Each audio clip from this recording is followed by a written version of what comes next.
To Jaswin Nanda's channel. Today మన recipe వచ్చేసి చిక్కుడుకాయ ఫ్రై అండి. 10 నిమిషాల్లో అప్పుడప్పుడు క్యారేజీకైనా దేనికైనా చేసుకునే విధంగా చూపిస్తున్నాం. ముందు చిక్కుడుకాయలన్నీ పైన కింద అయినలు తీసుకొని నీట్గా కట్ చేసుకొని రెండు విడిగా తీసి చూసుకోవాలండి. లోపల పుచ్చులు ఏమున్నాయో లేవో, కాయగా ఉంటే లోపల ఉన్నాయి కనిపించవు. అవన్నీ ఒక కుక్కర్లోకి తీసుకొని ఒక విజిల్ వచ్చే వరకు నీళ్ళు పోసుకొని ఉప్పు వేసుకొని ఒక విజిల్ వచ్చే వరకు ఉడకబెట్టాలండి. ఒకటి చాలండి, ఇంక ఎక్కువ వస్తే మెత్తగా అయిపోతుంది. చూసారు కదా, ఉప్పు వేసుకొని వాటర్ మునిగే వరకు వాటర్ పోసుకొని మూత పెట్టేసి స్టవ్ మీద హై ఫ్లేమ్లో ఒక విజిల్ వచ్చే వరకు ఉంచుకోవాలి.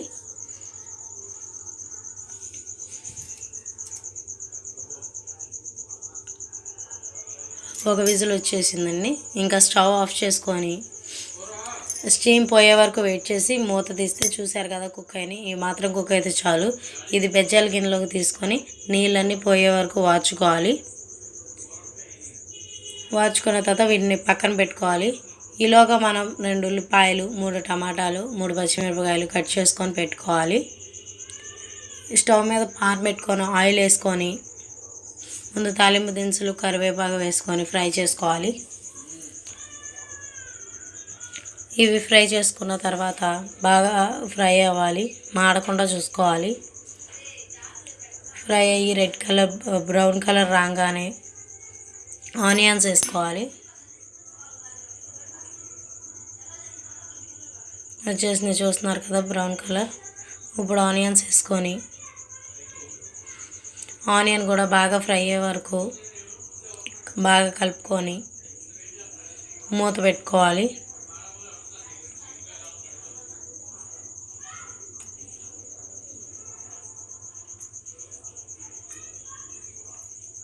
టూ మినిట్స్ అయిన తర్వాత చూస్తే చక్కగా ఆనియన్ కుక్ అయింది కదండి.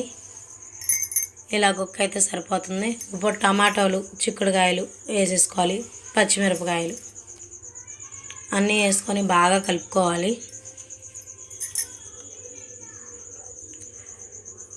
మళ్ళీ కుక్ అయ్యే వరకు మనం మూత పెట్టుకొని సిమ్లో ఉంచుకోవాలి.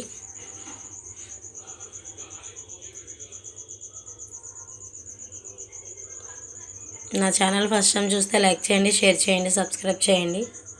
ఇది అప్పటికప్పుడు క్యారేజీకైనా రెడీ అవుతుందండి. ఇలా చేస్తే పిల్లలైనా ఈజీగా తింటారు.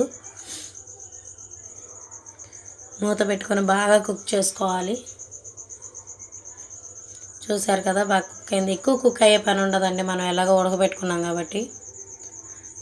ఉప్పు పసుపు వేసుకోవాలండి. రుచికి తగ్గట్టు వేస్తుంటే సరిపోతుంది. ఉప్పు అనేది ఎవరి టేస్ట్ని బట్టి వాళ్ళ ఇష్టం. బాగా కలుపుకొని మళ్ళీ 2 మినిట్స్ అలా మగ్గ పెట్టుకొని మూత పెట్టుకొని చూసారు కదా, సరిపోతుంది. ఎక్కువ కుక్ అయ్యే పని ఉండదు. సో ఇలా అవగానే కారం, ధనియాల పొడి అండి, ధనియాలు, మెంతులు, ఆవాలు, జీలకర్ర అన్నీ కలిపి ఫ్రై చేసుకొని చేసి పెట్టుకున్న పొడి అండి అది. నేను అది ఎలా చేయాలో ఈసారి వీడియోలో చూపిస్తాను. ధనియాల పొడి బాగా టేస్ట్ వస్తుందండి ఏ కర్రీకైనా.